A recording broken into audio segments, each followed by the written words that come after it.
Adventurers, welcome back to the Elder Scrolls Lorecast. This is your host, Tom. I'm here with Lotus as usual, and we are back. We took last week got a little bit moved around. There was the holiday and stuff, so I put up the my adventures in the Gold Road content, the side quests up last week. I hope you enjoyed that. Those are mostly going to be the kinds of things that I play on stream when I get a few extra minutes here and there, and then I'm going to take the audio and the video and put it up for patrons up on the Patreon, so you can either join me live, or if you miss it and you'd like to catch everything later and just kind of either watch or listen through the content, that's going to be up on the Patreon.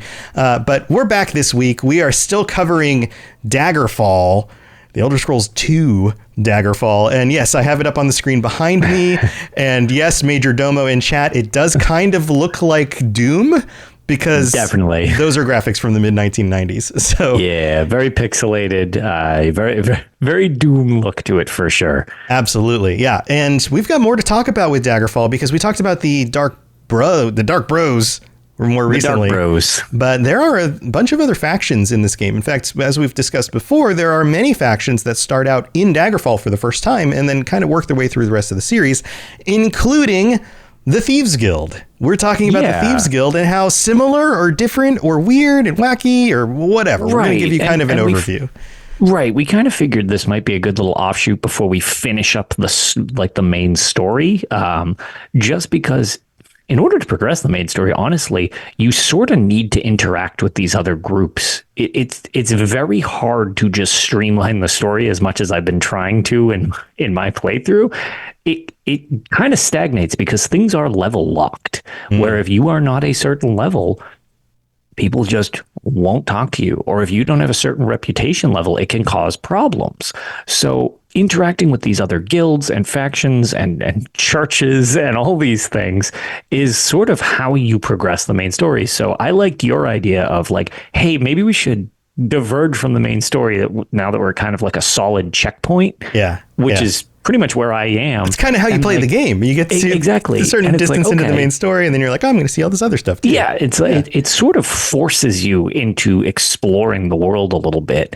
And as we've already kind of discussed with the Dark Bros, you get these weird little, hey, this is how it started, but it's a little different now, but some of the aspects of it really stay, and it's more of the original structure, and it's amazing how much of that has stuck in the series and everything. It really is. It really is. And now with some of the factions like the Dark Brotherhood or the Fighters Guild or some of the typical ones, that at least the ones, I guess the Thieves Guild is a typical one, but the way it's treated in Daggerfall is different from some of the other guilds. Because when you join the Dark Brotherhood, like we discussed last week, you get sent out on a quest and you go to a dungeon, and then you beat the dungeon and you bring back a thing. And sometimes you go to other stuff, but a lot of times it's a dungeon.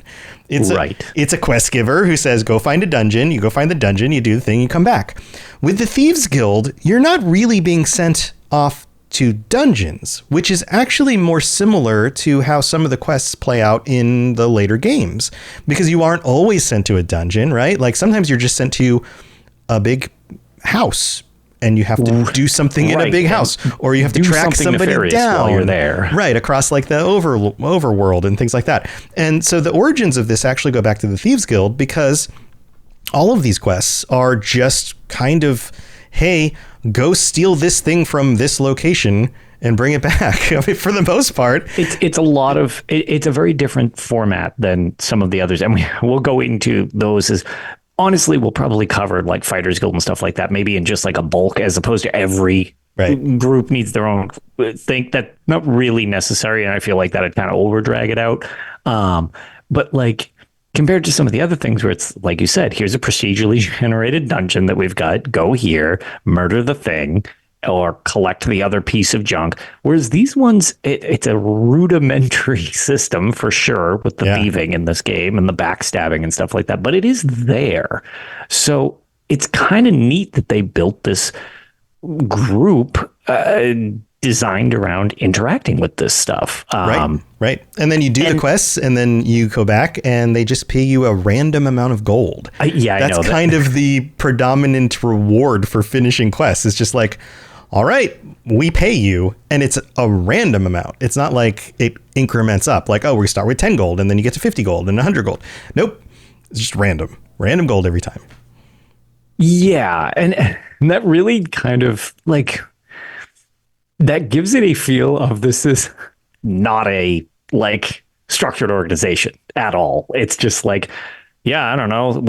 We fenced it for this much. I don't know. Give him like this. Here, this is what's in my pocket. Enough. Good luck. And there's some like leftover ketchup packets and some lint. Yeah, a piece of candy. But here, let's get into some of the details, because just like the other guilds, there are ranks with different names and different requirements. And just like all the other quests, you gain reputation with the organization and maybe even secondary organizations that have something to do with the quest. So when you meet the Thieves Guild, you either do so because you stole some things, you like pickpocketed 10 people, or you just happen to pick a lock on a door and then a few days later you get a letter. There's a few different ways that this can happen. And once you are then invited into the guild, because one of the things that the Thieves Guild in Daggerfall doesn't like is people who are just thieves on their own. That's bad. It needs to be structured thievery, which is really funny because that's such a like hive mind mentality. It's like, okay, look, rules don't apply to any of us. Oh, well, as long as you're part of us. Like, right. If you don't betray the guild, if you're just a renegade for us thief out there, then no good. You have to be part of the guild because we want to control the thievery. And then once you're part of the guild, you get a rank, title, and then you move up, and your movement up the ranks has to do with your reputation, but also, like similar to the Dark Brothers, Dark Brotherhood, Dark Bros, it's your high skill and your low skill of the skills that are guild skills. So what are the guild skills? Well, they include backstabbing. All of these things make sense. Climbing, lockpicking, pickpocketing, short blade, stealth. All of those sound pretty familiar, right? Like they do. Climbing. I've mentioned yeah. before, climbing needs to be brought back to the series, in my opinion. Yeah. I love that because you can just scale up whatever, like a spider monkey. It's great. Or like Link in the new Zelda games. Yeah. He just kind of climbs everything, Actually, honestly, that's a really good point. It is essentially, if you've played Zelda, Breath of the Wild and Tears of the Kingdom, where you can just climb on everything. Just whatever junk it is, you can climb on it, which is pretty revolutionary for a lot of people. It's Daggerfall. There it is. It's Daggerfall. Yeah. That's what it is. They bring it back. 25 years ahead of their time again. Right. Now, stealth isn't the last one on the list. There's Streetwise also, which they need to bring back climbing. Streetwise is a really cool one because, you know, in ESO, when you like have the ability to intimidate somebody because you did a little quest and you got the intimidation perk or whatever it was. Well, in Daggerfall, if you are Streetwise, then you get to speak in ways when you talk to people out in the world that can convince them to do things because you feel like part of the group or whatever. Yeah. It changes your dialogue options. It goes all the way back to this. Right. And same thing, there's language options where you can open up new dialogue trees by having like, you know, extra languages that you happen to know. Like, oh, I know Daedric, so that's handy when you run into Daedra. But like, it's one of those things I almost wonder which takes priority because I didn't plan this out super well because I went into my playthrough blind. But I made my personality completely garbage, as the joke was. I always need to have some horrible deficit with my character. So my character has a personality of 12, I think, or 13 at most. I almost wish I had taken Streetwise at the same time to see if I could like offset them. It's like, oh yeah, no, I'm super street smart and everything, but I'm just wildly unpersonable. Which would trump the other one in that scenario? Yeah, that's a good question. But those are the skills, and your highest skill has to be a certain level, and your lowest skill has to be a certain level, plus your reputation has to be a certain level, and then you move up the rankings, and they go like this. You start as apprentice, then journeyman, then filcher, then crook, then robber, then bandit, then thief, ringleader, mastermind, and master thief. So fun names. They are. Filcher is my personal favorite, and I feel should be way higher on the list. What is the definition of filter? This is a fun word. But I'm Googling this right now. Oh, it's the name of a game on Steam. It's 25% off right now. Filcher, deaf, and it's in the Urban Dictionary too. I bet it has a very different meaning. One who filches, a thief. I think to filch means to steal. So yeah, to steal. So thief. Like It's just another word for thief. Yeah. Yeah. Yeah, just like robber. To Jamar's point, Bethesda loves synonyms. Right. Yeah, these are all just synonyms for the same things. Thief, 12 different ways.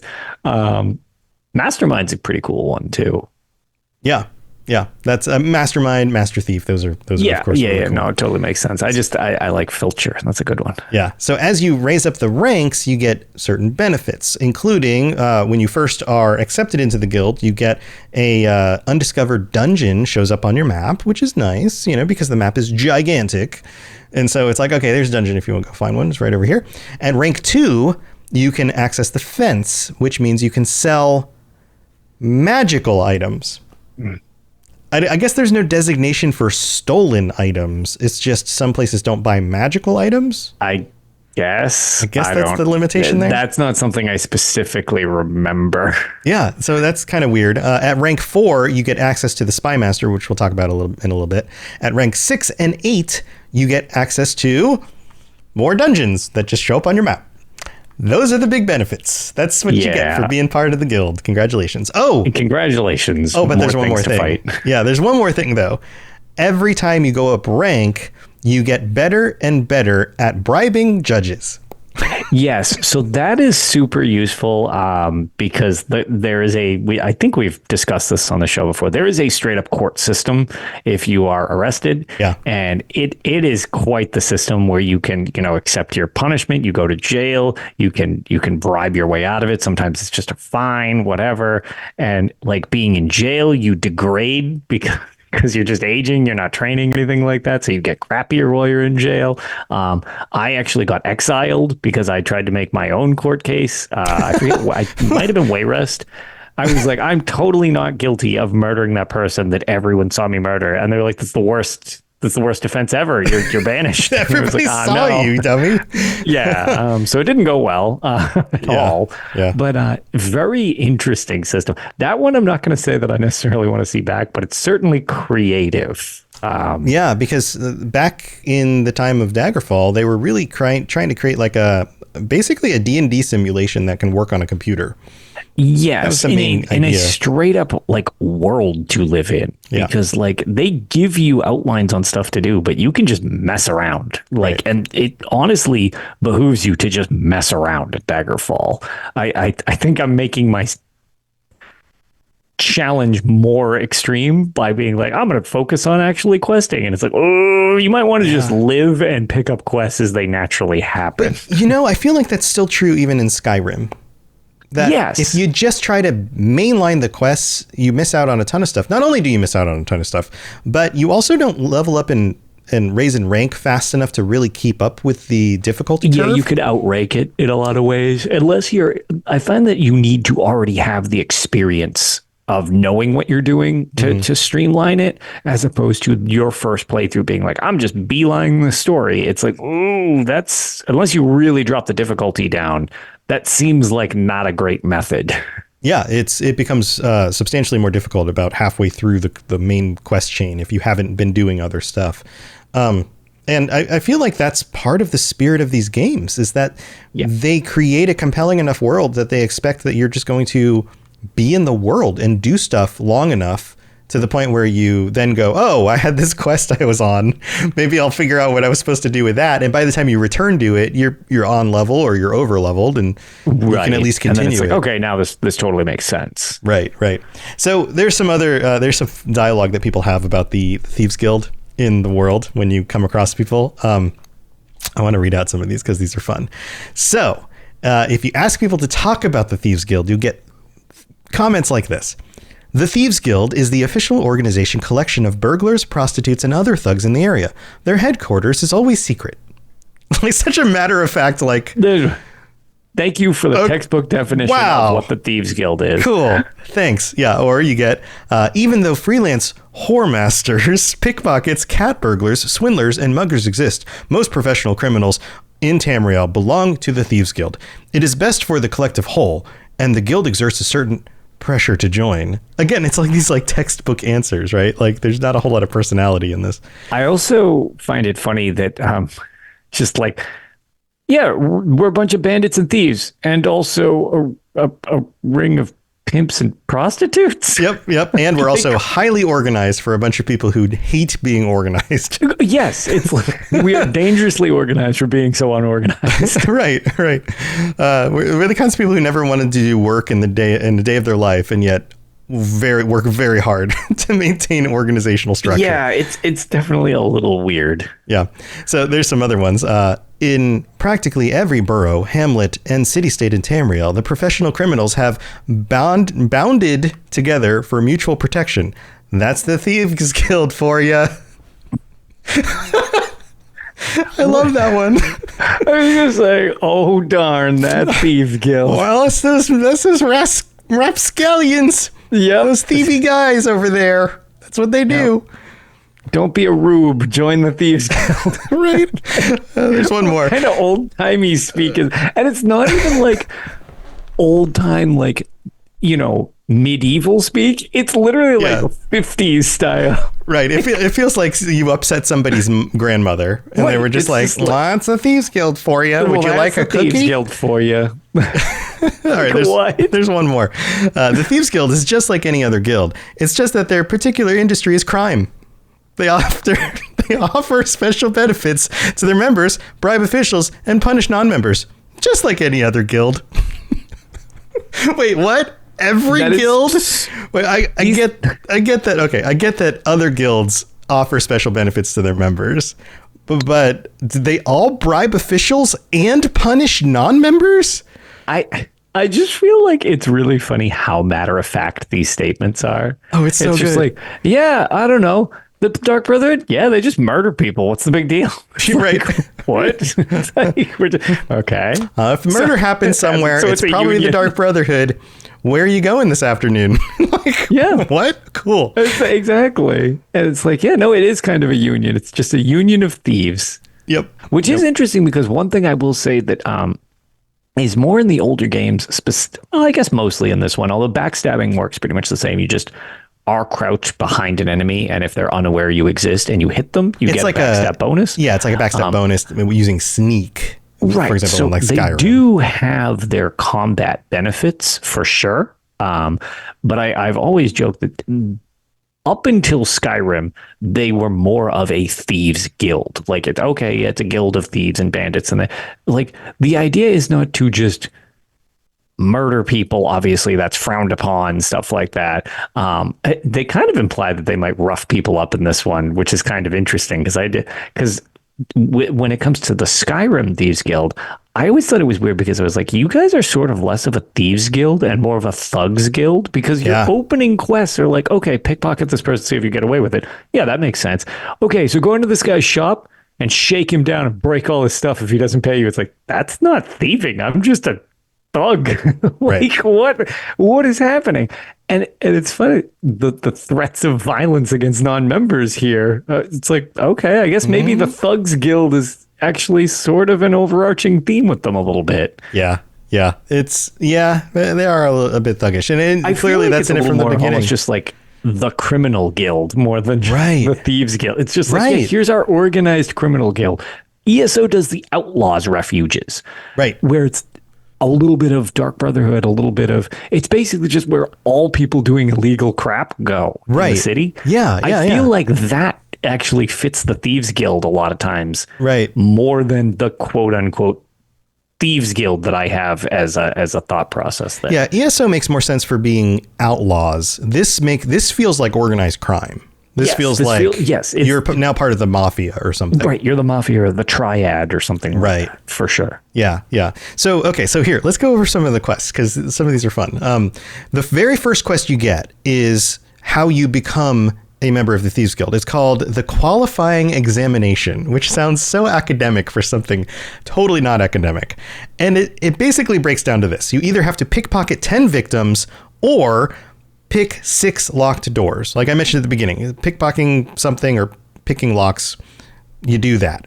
Then you wait 3 days and you get a letter, right? Remember the letters that we read through in the quest? Well, here's the letter. It says player's name. So Fredicus Maximus was our player that we were using.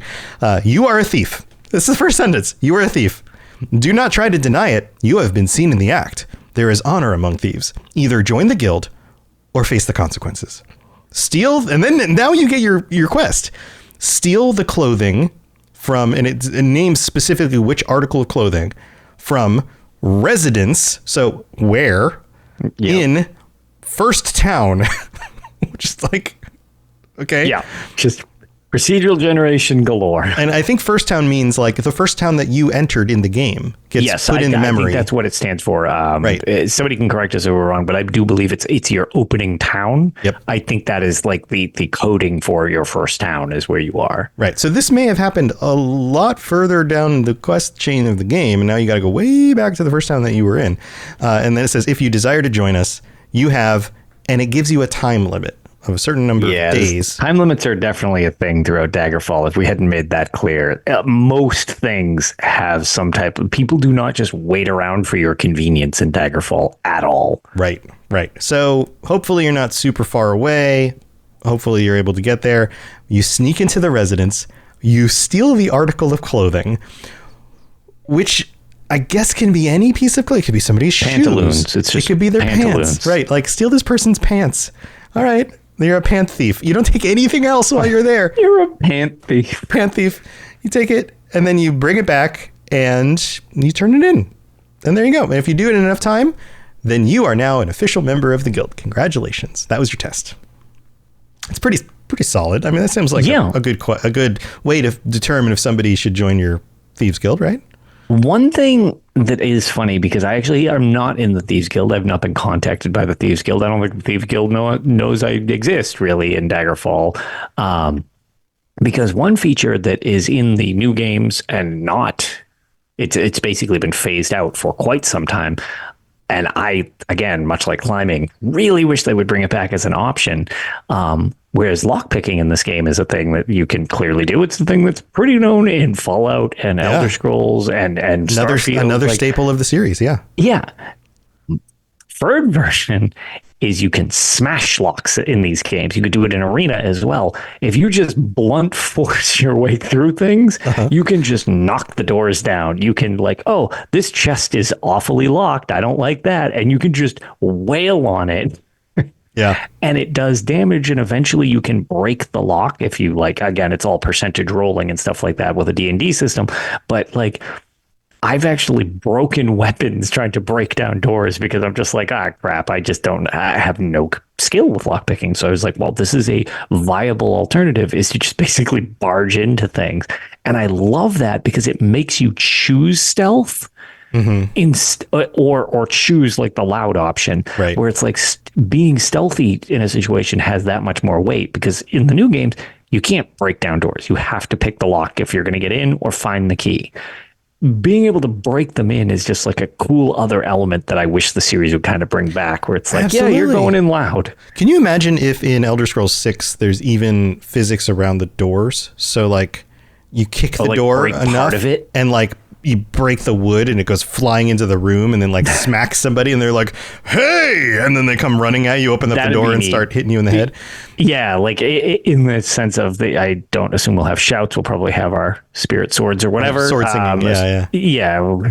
But assuming you had a shout and you like do like shout the door and just splinter it into a room, that would just be like such a cool idea. Right. And then because it has velocity, it does a little bit of damage on whoever it hits, like, right, or breaks things in the room. That would be cool too. Like ruins everybody's soup that was on the table. Yeah. Knocks all the food off the floor. Yeah. Off the table onto the floor. Now everybody's disgruntled. And absolutely. That would be so cool. I love the use of physics, or at least the smart use of physics in games. Because it creates these opportunities. Heck, maybe a piece of wood hits somebody in the head and then they ragdoll into like, a table. That's my favorite. Yeah. Is just playing with the physics of stuff like that. Just like, look at this person go, woo. right. Yeah. Like, foos were dawing people off mountainsides and things. Yeah. So always so fun. I love it. And again, brief anecdote, just on the idea of physics. I think I've told this on Tales, not this show. But in Oblivion, I was over encumbered. So I was like, I got to be able to move again. So I just ate all of the garbage in my bag. Right. So you get lighter. Exactly. But as a side effect, all those status effects hit me at the same time. And I just ate so much garbage. My character was paralyzed and a bazillion other status effects. But like, when you're paralyzed and the Havoc physics engine, which is in the new games, not the old one, my character went into third person and just kind of fell over. And I was on a hill, so I just started rolling Right. because of the physics. And I'm like, oh, where am I going? And I just had so many status effects holding me for so long. I rolled down the hill into water and then started to drown. Oh, no. And the status effects had lasted so long and I had no ability to change them. I gently drowned myself by rolling down the hill. By eating too much food. By eating too much garbage and accidentally paralyzing my character. And the Havoc physics engine just rolled me into the river. That's beautiful. This is why we love these games. I hope that they just have all of this stuff forever. It's so good. It made me very, very amused. Oh, yeah. Yeah. I mean, even heck, everybody's been in a situation in Skyrim where they just happen to get not just yeeted into the sky by a giant. Oh, yeah. The stereotypical giant yeet. Yeah. Not even just that, but you're up on the side of a cliff somewhere. You end up having to fight some monster or a bear or whatever, right? And you just happen to be in the wrong place at the wrong time and you get hit and then you fall enough that you land and you do that thing where the body springs a little bit, right? And then you slide, and then because you're on the side of a steep mountain, you just keep sliding. You keep sliding. Right? Yep. It's so good. It's so good. And then all of a sudden you're all the way down at the bottom of the mountain again. You're like, oh, come on. Yeah. Yeah. 100% love that stuff. Yeah. But back to Daggerfall. You don't really have physics in Daggerfall so much as it's a lot of sprite-based animations and some base level voodoo graphics card polygonal environments. Right. Yes. And the maps don't we've talked about this. The maps don't make any sense. The dungeons are laid out in ways that are super inefficient for how you would lay out rooms next to each other. Just picture a plate of spaghetti and that's your dungeon map. Like right up on the screen right now. Look at that. Yeah. Look at that. That's crazy. Why does that exist? So let's talk about some of these other quests. Now, here's another thing that's interesting. There are a good dozen or so quests. Let's see. What is that? 4, 5, 6, 7, 8, 9, 10, 11, 12, 13, 14 quests. But as soon as you are in the guild, you have access just as a level 0 guildie, as a journeyman, to the first 4 quests. Yep. And then they're assuming that within the first 4 quests, you'll probably have ranked up at least once, which is very convenient because you still got to get some of those other stats up. And then you get access to the next 5 quests at level 1, at rank 1 of the guild. And then you rank up again and you get access to the final 5 quests. Right. So you only have to be rank 2 to do all of the quests in the entire guild. That's kind of crazy, right? It opens up your quest options very, very quickly. And from my understanding, and I think it's true through all of the quests. Again, somebody can let me know that if I'm off with this one because I haven't done every guild all the way through by any means. But unless I'm mistaken, basically one of the Daggerfall Unity benefits is when they give you your quest options at the start, and it's well, do you want to do these? Pick which one of these options you have for your quest. That's a new thing that was added because originally it would just randomly pluck one and be like, here you go. Here you go. And some, at least with the Mages Guild, which is where I'm the highest ranked in my playthrough, some of the quest difficulty and just dedication required is all over the map. There's no continuity to them at all. So you pick the easier ones in a lot of situations and it's just okay, well, this took me 10 minutes as opposed to this other one that took me 3.5 hours. Right. It's there's no degree of balance whatsoever. Yeah. Yeah, and that's kind of fun too, though. It's having a certain amount of variability, but 3 hours is pretty long. That's usually anything that required me to go to a dungeon, with the Mages Guild. It's an Atronach is loose. Go kill it. It's in this dungeon. Why is it in the dungeon? God. Can it please be just outside staring at me? Right. So here's a fun thing. Let's go back. Let's take a little trip down memory lane because I know here in Florida that we had a variety of different computer stores, game stores, computer game stores, computer hardware stores that sold games also. Sure. You guys did you have CompUSA? We did have CompUSA. Okay, I'm pretty sure. Yeah, it feels like that's a northeastern, southeastern. Yep, I used to buy blank CDs there to get music. Mm-hmm. Well, guess what? If you had picked up Daggerfall at CompUSA for their limited edition version of the game, you got 2 extra quests that you could go on for the Thieves Guild. No way. Yeah, dude. Okay, so if you look at the quest list that we're both looking at right now, once you're in the guild, the first one listed there is a hot stone, and then the two below that, antique ivory and drugs delivery, were CompUSA specific quests. I did not see that part. Yeah, isn't that cool? So like all the way back in the mid 90s, they had bonuses if you bought the game from certain locations. Remember like 10, 15 years ago when that became the big thing, like, oh, go to GameStop when you buy the game so that you get these things, or go to Toys R Us in order to get these things. And each store had their own extra things you got with games when you bought them. Remember that whole trend? I sure do. But like that started way back in the mid 90s. Like this was a thing with Daggerfall. Like you didn't get access to these games, and one of them is not even stealing things. You have to deliver drugs to a local town. Again, you're just an outlaws group. You're just a terrible person who's just putting drugs out on the street and like stealing some lady's pants. You know, like, so here, let's go down the list of just the quick little descriptions of these. You have to steal a gem. You have to steal an antique ivory from a residence in town. You have to deliver drugs. You have to deliver a weapon to a guild member, which that one doesn't sound too bad. Steal a stolen gem, steal a religious item. So now you're stealing from the religion, like for the temples, right? That sounds pretty bad. Steal a painting, steal some jewelry. Okay, that seems pretty typical. Another steal jewelry as you continue up, but this one's from a noble. Steal a magic item. So now things are going up in value probably. Yeah, that's worth more probably. Yeah, a valuable book, a special herb. All right, second to last quest. Shake down a rich merchant at a shipment of his belongings, for a shipment of his belongings. So you have to go find the rich merchant, take everything off Break of him. His knees, take his Chardonnay. Right. Here, give me whatever's on you. Thank you. Yeah. And then you got to steal a special potion from an alchemist store. So you actually go to a business and steal from the business. So it's a lot of stealing, but also drug dealing and delivering weapons. Perfect. Yeah. Just generalized crime. Right. And you really are a mafia outlet. Like you are the triad or the mafia or whatever. That's almost as wild as the CompUSA thing, which I can't believe I didn't look up the asterisk when I was reading through these notes. I didn't bother to look what the asterisk was when I was skimming through it. It's a fun little, like, it's one of those little things you may not even notice. It's just kind of that's not super blowing important, my mind currently that exists. Yeah.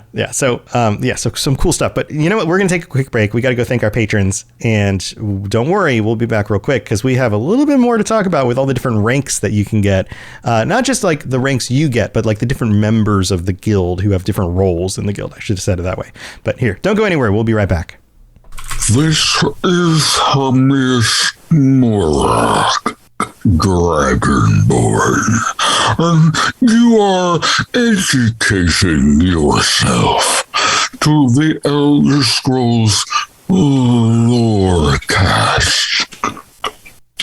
So this is what happens, Lotus, when we take a week and don't do a regular episode, do the gameplay episode instead, because during the gameplay episode, I didn't read any new patrons or anything like that, because I wasn't originally the plan to put it up as the regular episode, but now I put it up there so people have something to listen to. We kind of forgot that the 4th was on a Thursday. Yes, America got in the way. So it did. Thanks, America. Yeah. Well, this is what happens is we get a whole bunch of people signing up. So here, we're going to go through the list real quick. We've got Charlie C., Very Bad Goblin. Thank you for joining us, Very Bad Goblin. What a nice name. Flooded, Cecil O, Hamish L, Cleric R. I don't know if Cleric's actually a first name or just a creative title. I don't know, but I'll pretend it's a first name and not say the last one just in case. Nick, Bob Byrne, 69420. 69420. Nice. Michael, Nicholas, and Butters, 1993. Thanks for joining us. I'm so glad that you're here. Yeah. If you're interested in getting ad-free episodes and you want to tune into any of our gameplay episodes that I put up, I'll be definitely putting at least one up a month, probably more often than that. I'll be streaming them live. You can always join me. Lotus streams games. He's been playing Daggerfall. You can join him live, and we might take his audio and put it up, or his video. Yeah, we'll see what we can do about that. I've been hoping to get at it soon, and I'm hoping that it's like starting to finally be a thing that I can do. You'll get back to it rather than later. Yeah, you'll get back there eventually. eventually. But if you want all of that extra content and anything else that you can get on the Patreon, stickers or t-shirts or joining us on Patreon chats, all that stuff is at patreon.com/Elder Scrolls Lorecast. Go check it out. We'd love to have you on there. The community's awesome. And if you want to get shout outs every week, you can sign up as a Daedric Prince like Blinding Vision, Fall, Hersine, Just a Little Bit of Chaos, Kira C, or Peter R. Thank you so much to all of you and to all 119 of our current patrons for your support. You guys are amazing. Much appreciated. Much appreciated. Another thing you could do if you want to get your words on the show is leave a 5-star rating and a review on Apple Podcasts. You don't have to have listening. You don't have to have been listening on Apple Podcasts, but you just have to have an Apple account, and we'll read that out on a future episode of the show. We don't have any new ones this week, so who knows? You might get your words on the next show. Plus, you can rate the show on Spotify if you listen on there or whatever other podcatcher. You can share it with your friends, all of that stuff. And Lotus and I would love for you to join us on our Twitch accounts when we go live. We're pretty random about it, but turn on the notification. I wish I could have a better, more consistent schedule, but right. It's always so much fun when I have the time to do it. Yeah. So turn on the notifications and maybe you'll get a little buzz and be like, oh, cool. You jump in and check out the streams while we play. And personally, I love chatting with the community. I know Lotus does too. It's always a fun opportunity to the only way connect. I get through some of the older games instead of just get perpetually lost in these dungeons and give up all hope. Yes. Yeah. Chat can be very helpful when it comes to certain things. Absolutely. All right. That's going to do it for the mid-break. Let's head back to the rest of our conversation about the Thieves Guild in Daggerfall. Here we go. You're listening to the Elder Scrolls Lorecast, dear child of cities. That is why the Night Mother loves you. All right, so we're back. Now, remember, Lotus, how there were different members of the Dark Brotherhood? There are, yeah. We got similar stuff going on with the Thieves Guild. Alrighty. So here, let's talk through each of these. First of all, we have Shadow Appraisers. These are the fences, just like in Skyrim or in Oblivion or wherever, where you have to find the person to sell the stolen goods to. This is where you sell your magical items to. And you at least have to be a filcher level in the guild in order to do this. And the benefit of this is that they give you higher prices. That's kind of the big benefit here is they pay more, which seems counterintuitive. You would imagine a bunch of stingy thieves would pay you less. But maybe there's a, limit of demand or who knows? I don't know. Maybe there's market economics at work here. I don't know. The pictures are kind of small for them, but they just look like pirates. Costume party pirates. Oh, you know what? They look like a cross between pirates and people at your local theater who do Shakespeare. Yes. That's what they look like. That's what I'm looking for. Yes. Right. Like that guy clearly has a big red tunic, a floppy hat, and tights. Uh-huh. Yep. So that's the Shadow Appraisers. And then you have the Schemers, Shadow Schemers. All of these have shadow in the name. The Shadow Schemers are individuals who offer quests to guild members and dole out rewards for successfully completing them. One of the things I didn't mention before is that many of the towns have their own Thieves Guild, kind of like the outlaw refuges in the towns across ESO. And they're one of 3 different designs, different shapes of buildings, and they typically are in one of the corners of each of the towns. But they're not marked. You have to kind of know where they are. And once you're in the guild, then it's marked on your map so you know which one it is. But like we've talked about before, there's a bunch of buildings in these towns. Like if you don't know where you're going, you got to walk across the whole town just to get to the place. Yeah, they're legitimately towns. Like the kind of the joke is like, oh, Whiterun's actually only like 15 buildings and barely anybody lives there, blah, blah. Yeah. Whereas like, these ones, they are straight up like actual towns with like, oh, there's 150 houses in this town or whatever. I mean, some of them are 3 buildings as well. Sure. Yeah. But still, we live on a hamlet, but like a bunch of them are enormous. So yeah. So if you go to one of those towns, you can go into one of those buildings, and then sometimes they'll have some of these certain types of people who work for the guild, which can then you can sell your stuff to, or you get quests from, or whatever. Sure. So you don't always have to go back to the same place is kind of the point. Then there are shadow spies or spy masters, and these give you their services for free. That's what it says in the. So we read from the UESP when we do a lot of this research because it's the best. It's the best wiki about this stuff. This is what it actually says in the wiki. I feel like they need a little more information here. The shadow spies offer their services as the Thieves Guild spy masters to guild members of the appropriate rank. these services are free. That's all it says. So my assumption is like basically it's the previous stuff, but now you don't pay for it. Yeah, like they're kind of an upgrade to those services. Yeah, it's like a free upgrade. And also one of them looks like a college professor and the other one looks like a clown. Like a clown, which is similar to, what's his face from Dark Brotherhood in Skyrim? Oh my God. The annoying one. The annoying one. His name doesn't pop up in my head either. Yeah, why is it? Why am I? Probably because I try to block out his existence every single time. Right. Well, here, while you thinking about Cicero, thank you, Cicero, thank Ghost. Appreciate you. Thank I you was so like, much. it starts with a C, but I was like, it's not Cassius. It's like that's what I keep going back. I was like, that's not right. Cicero, thank you. Appreciate that, Toadlet. Yeah, Cicero, who very divisive character. People either find that character incredibly enamoring or can't stand them. Yeah, I'm in so- camp 2. So back to the UESP. Turns out that on the Thieves Guild page, there's only a little bit of information, but there's an entire Spymaster page. And here's some of what it tells you. It says, normally when you talk to an NPC, you can only ask one question about general information, people, and rumors per conversation. Like you're kind of limited on that conversation. Otherwise, you basically wear out these people and they leave. The NPC's answer is not guaranteed to be accurate or useful. Let me say that again. When you play Daggerfall and you ask anybody that you come up to about a question about people or places, rumors, any of that stuff, the answer is not guaranteed to be accurate or useful. Useful seems like that makes a lot of sense. Like maybe they'll give you an answer and you don't find it particularly useful for the thing you're actually trying to find in the moment. I get it. But it may not be accurate. Like in Morrowind, when they tell you go in a certain direction, but it's not in that direction. Things like that. This has been in the series since Daggerfall. And I feel like there's less of this in the later games where 100%. They actually tell you where to go. Usually nowadays with quest markers, which a lot of people are like, oh, I would blah, blah, blah with the quest. I don't mind quest markers. It's fine. It's streamlined stuff. I'm fine with the idea of people wanting the option to turn them off and stuff like that. That's fine.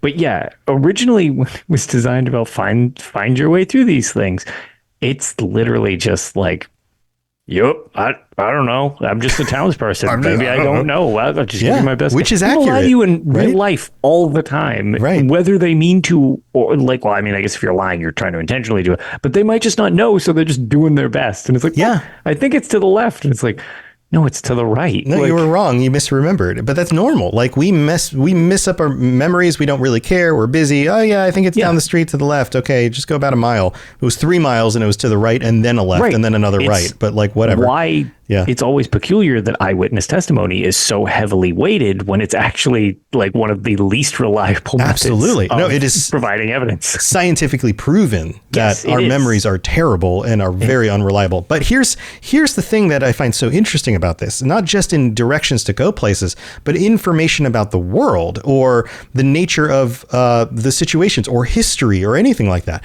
We know that the series has been built on the idea of unreliable narrators from the beginning.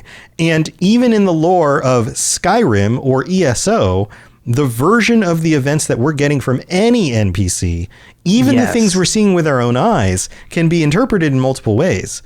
So things aren't always what they seem. And that's baked into this game from the beginning, because when you ask somebody, if you just said like, oh, what's that temple about? Who do they worship and why?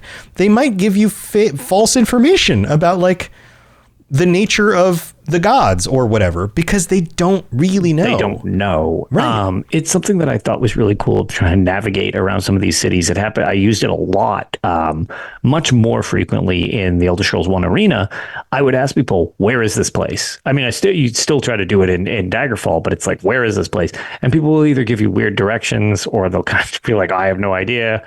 Oftentimes, just because of my character, they'll be like, get away from me, you disgust me, or something like that. Yeah. But sometimes when it's what I always like is when somebody actually knows and they're like, oh, I'll just mark it on your map for you. And I'm like, oh my God, like somebody actually is going to show me on the map because they really do know. But that feels so real. I love that that's like actually a thing. It's like, oh no, you have to ask around to figure this out. Yeah, that's so real. But it gets even more interesting because this goes on and says, rumors in particular may be true or false.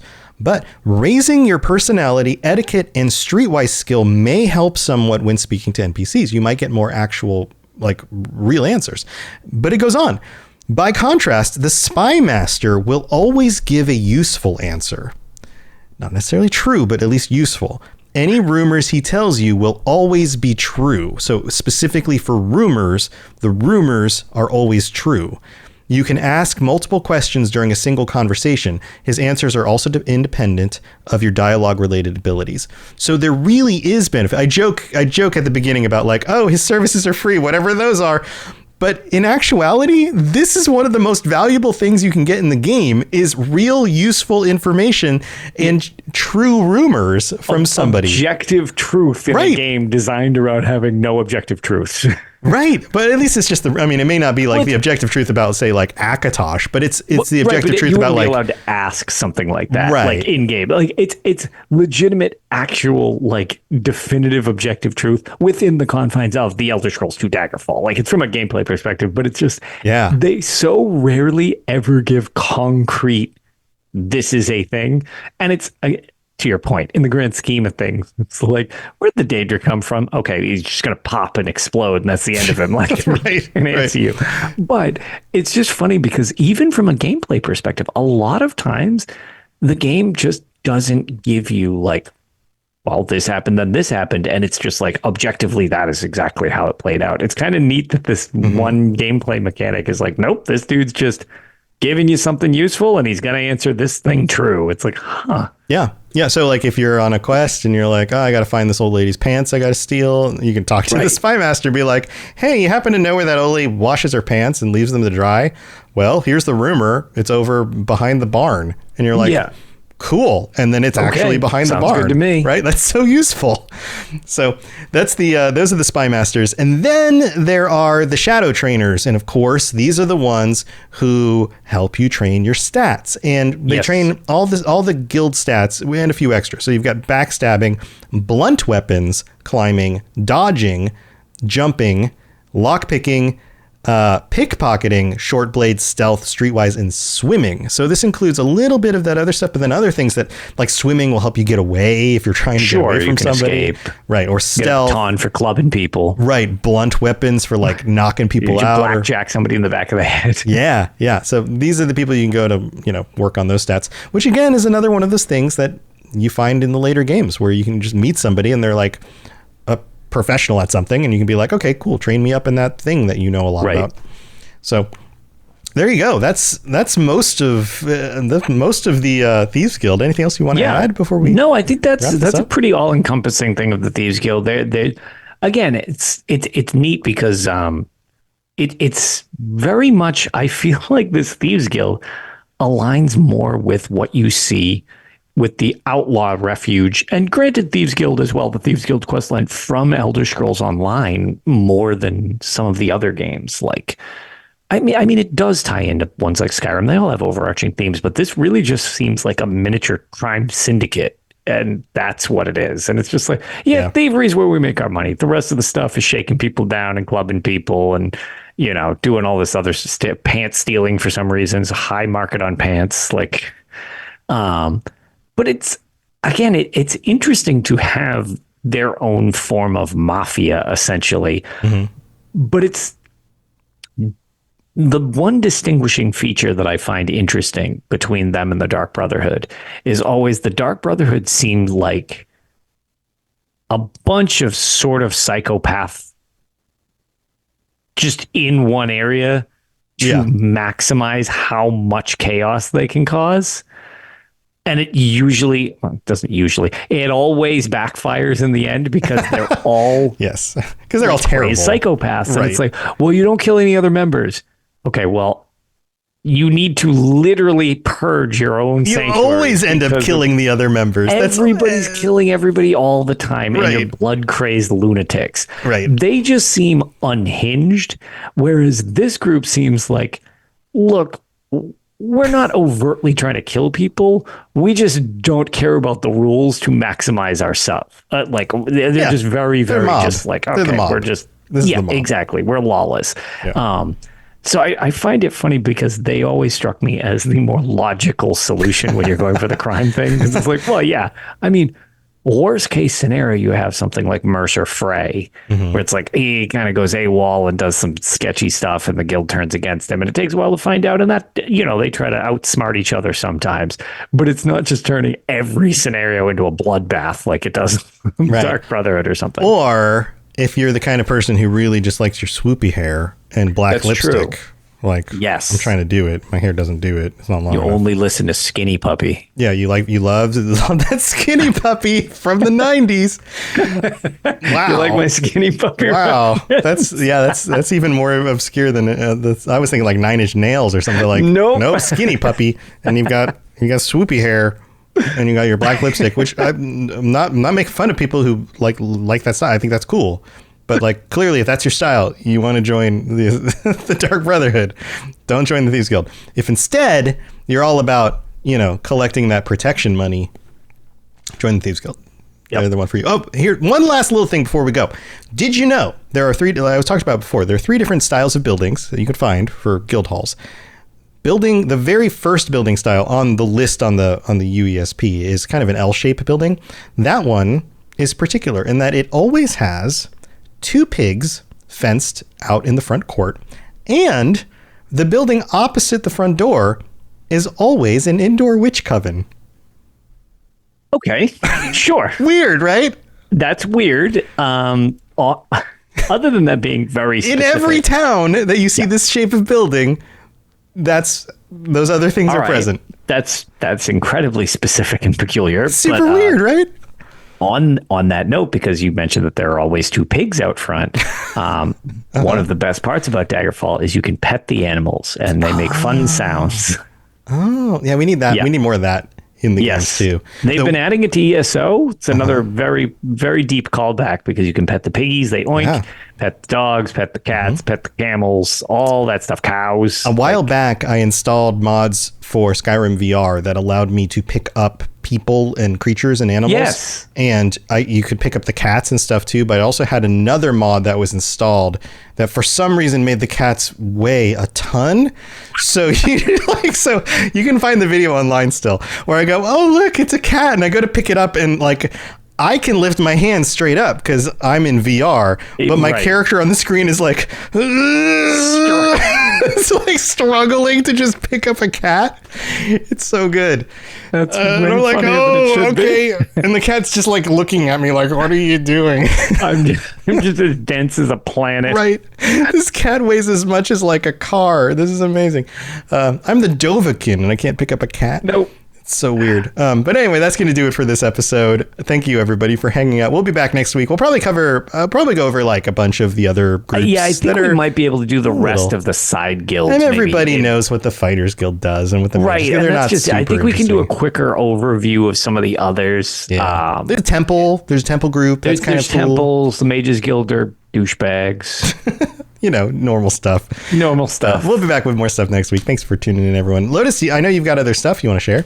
I do, actually. We are already, unless something prevents us, we'll be recording Tales of Tamriel this Friday. So we'll have a new episode of that where we really dive in now that we've had some good amount of time with Gold Road. We did our kind of initial stuff with Gold Road on launch, and now we've got some time. All of us have played, so we're going to see how many of us we can get on the show and chat about all the fun stuff, because outside of a few, little things that you run into technically with these giant open world persistent games, at launch has been like really solid. I love the scribing system that they added to the game. I think it's super fun, and I've really enjoyed it, as well as the quests going to it, because they were a little less, we had discussed, not having quest markers and stuff. There was a little ambiguity that they let you figure stuff out a bit. Yep. And I liked that. It wasn't crazy, like nebulous, like, okay, just figure it all out. Yeah, go over here and now look around. Yeah, and look around and here's some riddles and see if you can figure it out. I will say I solved one of the riddles, and the game didn't like how I solved it, and I didn't appreciate that. I was very close to what they thought was the answer, but my answer was legit, and I am deeply offended that my answer wasn't good enough. But no, in all seriousness, it's really I've been enjoying it quite a bit. But yeah, the riddles and stuff I thought was kind of a neat touch. But yeah, so if you're interested in Elder Scrolls Online and just general roundtable discussion, we'll be doing UESP's Tales of Tamriel this week, so you can check that out on your podcatcher of choice or join us live Friday at probably 9:30 Eastern. So Cool. Yeah, coming up real soon. Also, you can check out all the rest of my stuff and all the other shows on the network. So robotsradio.net for an entire list of everybody's shows. And then if you want to find the rest of my stuff, you can go there as well. But it's basically Fallout Lorecast, Lord of the Rings Lorecast, Mass Effect Lorecast, and then this show are my current shows that I'm doing. Starfield Lorecast is on hiatus. You can still go listen to it, but we haven't done new episodes yet, and we're until we get a little bit closer to the DLC. And then we'll be back with talking about some of the new lore reveals from Starfield, so that should be fun as well. So that's what we got going on. Thank you, everybody, for tuning in and hanging out and for being part of this community. And we will see you next time. All right, everyone. See you later. wait. Oh, I just realized. Oh, random page. Where's Hercene when we need him? All right, random page. I summoned him in spirit before we did it. I got it. We needed to make it dramatic yet again because we always are about to end. And that's just. But Hercene, in your honor, I remembered the page. At some point, they're going to be like, "You guys just make it up that you forget every time." We're like, "No, we genuinely forget really every just time." Sad how much we are distracted. We're just really bad at podcasting. That's what. But you can pretend that it's very scripted. Yeah, it makes us seem more professional. So I hit the random button. This is what we got. This is from Elder Scrolls Online. Gray serpent scales, one of the standard body markings available at every Tamrielic salon. Part of the cosmetic pack, body markings, which is sold in the crown store for 500 crowns. Usable only by Argonians. Okay, I was about to say, is this random page just a thing you can buy in the crown store? It's just a skin for Argonians that makes your scales look beautiful, gray. That's it. The true thing I love about the random page on the UESP that they added is we really get to showcase how random it is. It is so random. It is so random. I can hit it again. Oh, now it's a ESO mod chat log format. Remember that one time I got all the code? Yes, it's another one of those code pages. Document you read to us. Yes, this is a gigantic code. I'm still scrolling down. Oh, it's not super big, but it's still pretty big. Anyway, there you go. That's the random page. Yeah. Everybody, thank you for being here. We'll see you next time. Have a wonderful week. See you later. Bye, everybody. Thanks for tuning in to the Elder Scrolls Lorecast. Check out robotsradio.net for more podcasts just like this, and join us on the Robots Radio Discord. Be part of a community of over 5,000 people who are excited about video games and so much more. Robots Radio. Games, lore, stories, community. Just press play.